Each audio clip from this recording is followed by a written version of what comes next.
So today I'm going to show you guys how to get from the Poké Ball tier to the Great Ball tier using some of the Pokemon you love right now. The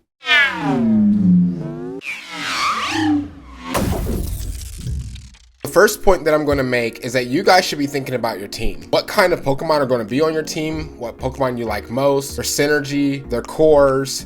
You really should be thinking about what your team can do right off the bat. The next thing that I'm going to say you should probably be thinking about is the meta in general. The meta is basically made up of what Pokemon people are using the most. Does your team do well against a lot of the most well-used Pokemon? And what can you do that no one else can do right now? Are there Pokemon from the meta that you can use on your team to be better at all?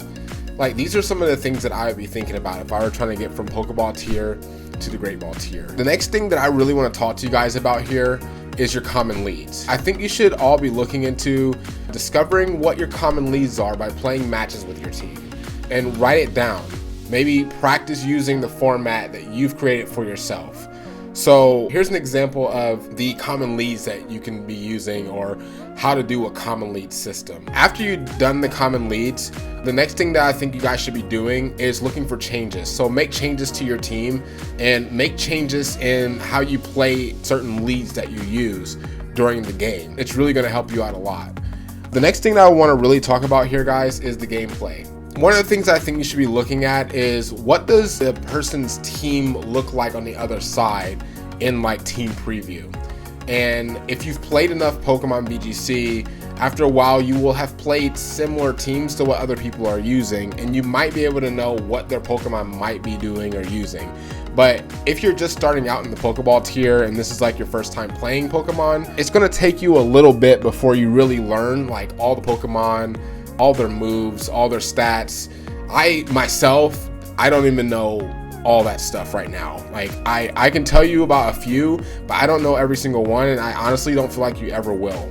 But the best thing to do is to just gather as much information as you can while you play over the years that you do play. I don't really want to focus too much in this video about how long it's going to take you to really know things. I think that mainly going into this, just having fun, is probably one of the best things that you can do. So the next thing that I want to talk to you guys about is, I want you to take each match turn by turn. What I mean by that is, when you go into a match, as each turn goes by, I want you to critically think about every single turn that you're taking in the match. A turn is the amount of time it takes for your Pokemon and their Pokemon to make moves and then to finish up a set. And things that I want you to really pay attention to when you're taking each match turn by turn is the speed order of all the Pokemon on the field. And some of the things that can give you some of that information are things like abilities and things like that. So something that's really cool that you can do to discover things like this are Pokemon like Incineroar with Intimidate on it. And the Pokemon that gets intimidated first is usually the fastest Pokemon on their side of the field. So these are little tricks that you can use to figure out what order Pokemon are going to go by in the turn. And that way you can maybe go first or try to avoid being hit. The other thing I want you to do is, when you're going into a game, have a game plan about how you want to go into a match. And what I mean by that is, you should be focusing on what your team can do while you're trying to figure out what their team is doing. And then I want you to have a game plan about how you're going to be able to do what you need to do on your team while avoiding what they're trying to do on their team. And sometimes that can seem really hard to do, but I promise you it does get easier the more you play. Which brings me to the next point that I want to make. I want you to really focus on the surprise. The surprise is what's going to really get you a lot of those wins most of the time. I know good teams can really do it really well, and as you get higher up in the ladder, you're going to want to have something that's a pretty good team that you can use against most people's high-level teams. But early on, I want you to focus a lot more on what your surprise niche is going to be, because your surprise niche is going to win you a lot of matches when people don't know what your team is doing. And a lot of people that are in the lower tier are doing this without even realizing it, just because of the fact that they might be new to Pokemon and they might be just doing things that no one else is doing because they don't even know themselves what they're doing. So if you can get ahead of that curve and know what you're doing with your team while also having something cool, you can really focus on the surprise niche and win a lot of matches because the other opponent doesn't even know what you're doing in your team. And with my last 2 points that I want to make here, I want you to really focus on getting in earlier in the month when you're starting out in ranked. Now, we don't know how long it's going to take or what the rank system is going to look like for Gen 9.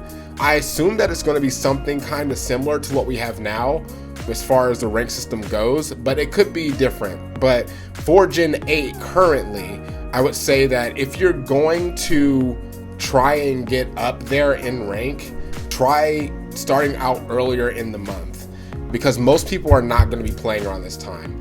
And at the end of the month, a lot of people are going to be playing. So it's just going to be a lot harder for you to climb. If you don't have time really early in the month to do it, just try as early as you can. Probably in the middle of the month is probably a good time for you to start climbing the ladder. But if you really want to get from one tier to another, I really suggest starting early in the month. And then the last point that I really want to make to you is that you really need to take a break.